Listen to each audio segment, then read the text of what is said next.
postu jate hainbeste gazte balore eta eredu kooperatiboarekin identifikatzea, gizarte hontan. Eta oin erronka litzake ideia guzti hauek praktikara eta egunerokotasunera eramatea, eta proiektu eraldatzaile eta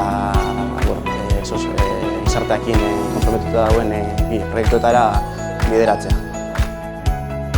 Uste dut oso importante dela bai gaur eguneko kooperatibetan, ibilbide bat daukien pertsonek gaur eguneko gaztiak entzutia eta hartzia espazioak elkarren hartzien entzuten garela. Uste dut hori oso ariketa importantea dela.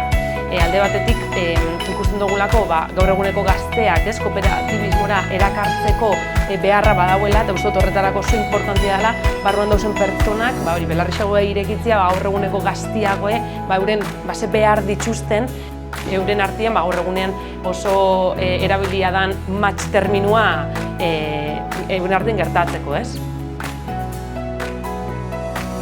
Beste kooperatiba batzuk ezagutzea oso interesgarria izan da, batez ere enpresa guztik ez dutelako berdin funtzionatzen, eta ezagutzeko behin ikasle izate honek bukatzen duen momentuan langile izatera pasako naizelako, eta enpresa desberdinetan dagoen funtzionamendu hori ezagutzea oso interesgarria izan da.